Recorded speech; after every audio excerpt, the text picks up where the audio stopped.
Okay, everybody, it's a new day. We're back in the shop. We are going to get that ring gear attached to the carrier. I have my bolts laid out here. I have many different thicknesses of through fully hardened washers.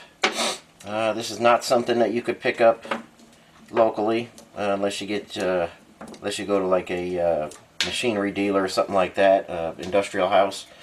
These are through hardened, and like I say, I got them in different thicknesses to get just the right thread engagement that I want. We have, it's a little bolt gauge here you can get when you start playing around with military and Army Navy bolts. We have an AN6 bolt here, dash 11. And these bolts, you know, I can go on for days talking about bolts. This is about the finest bolt you can get for our application here. This is 3/8 24. Thread length is always the same, and from the bottom of the head to where the threads start, that's what they call the grip range. So different grip ranges you could get. If you look at all the dashes, I hope you can see this. If you look at all the dashes here, you can get a lot of different size bolts, more than you can, you know, say with a SAE bolt, like a grade 5 or grade 8 or something. Like I say, the head is drilled, the washers are hardened, and I'm going to get the carrier in the photo here. I think you can see that maybe. Let me get you in there. Hang in there with me.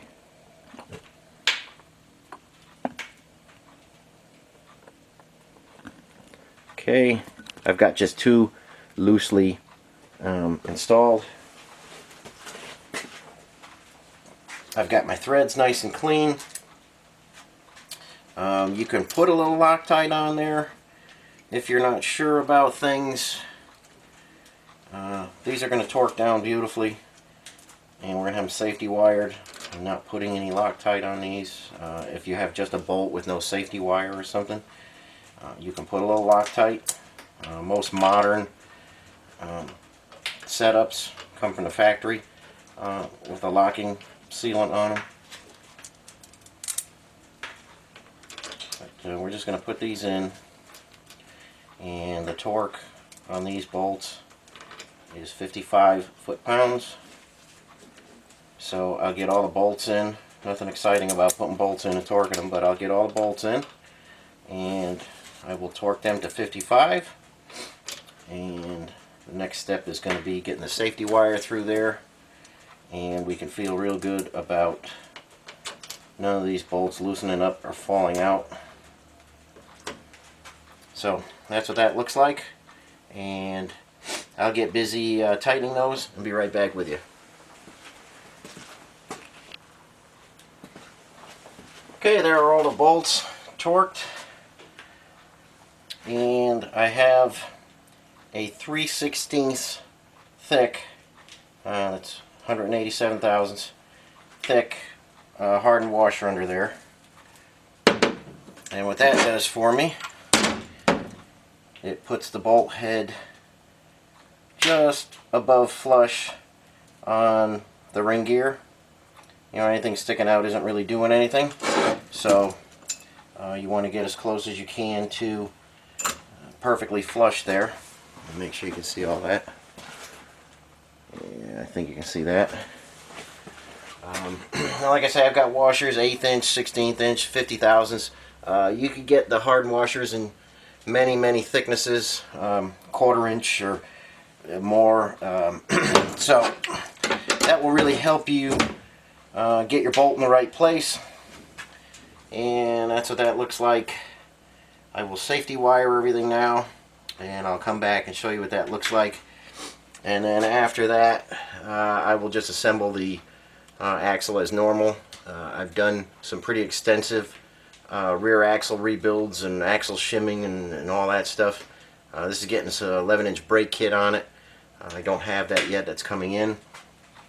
But just a standard rebuild from here.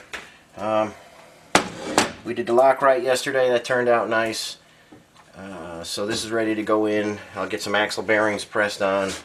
Just standard stuff. You can go back through my videos and find the rear end and the front end rebuild videos that I've done already. I don't want to go over stuff I've already done, but I'll get these safety wired and I will show you the finished product, and then we'll move on to the front. I got the knuckles on yesterday. I've got the bearings in there shimmed properly. I just got to change the bolts out in the ring gear, and we're ready to assemble the front end too. So things are moving along on this build, and I'll be right back with you. Okay, I've got everything safety wired. There's my start, and then we loop through. When you have bolts this close, a single wire through there. This is 50 thousandths safety wire, stainless steel safety wire. I finished up here, and when you're feeding your wire through, just be conscious of the way the bolt loosens and feed it through the correct way. Had we fed it through this way, you'd get a whole half a turn before the safety wire caught it. So this would unscrew this way, so you already have tension on that. And again, safety wire is not to keep bolts tight. You've got to torque it properly. Safety wire is just to keep the bolts from dropping out and falling out into the mix. So don't rely on safety wire to keep your bolts tight. That's not the purpose of safety wire. This is a critical application where if a bolt came out, it would get in between the gears. On aircraft stuff, you can't have bolts falling out and getting in the works there. So safety wire keeps the bolts where they should be. Proper torque is what keeps the bolt in place. So we've got a high quality bolt. We've got a super hard washer right there. The bearing surface of the bolt is transmitting the torque through that washer. We have a nice bearing surface on the rough case here, and this is how I think most axles should be done, but you know, it's not necessary on some of the newer stuff with the higher quality bolts. But when a Jeep is hitting the trail or going out and doing a lot of driving, you know, cross country stuff like that, this is how I like to do it. I know there's going to be plenty of guys that say they've rebuilt their axle and they don't have any trouble with it, and that's fine. But you know, I've built probably thousands of axles, and I always see loose bolts in them. And guys always come in with bolts that have fallen out, bolts that have broken.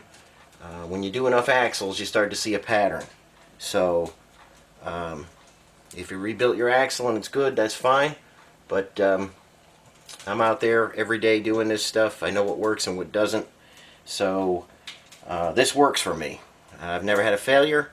And like I say, you could break anything out there if you're off-road, or you could break anything, but I've never had a failure from bolts loosening up or inferior bolts. I just refuse to use the garbage on this stuff because it just leads to trouble, and usually it's in the worst spot you can possibly be when you get in trouble. So I sleep good at night knowing all my stuff is going to hold up out there. So that's how I do it, and I'll show you a little bit more when the axles get finished up, and little tricks along the way. We still got to put the axles in the front end, and I'm going to show you how to do that and put the freewheeling hubs on. But for now, if anybody is concerned about the poor quality bolts they have, this is how you do it. Send me a comment if you'd like to know a little bit more about the bolts or where they come from or how to order them. Just shoot me a comment, and I'll try and help you out. Okay, just a shorty. Just wanted to show you how I go about getting the ring gear attached. And thanks for watching as always. And I'll catch you on the next video.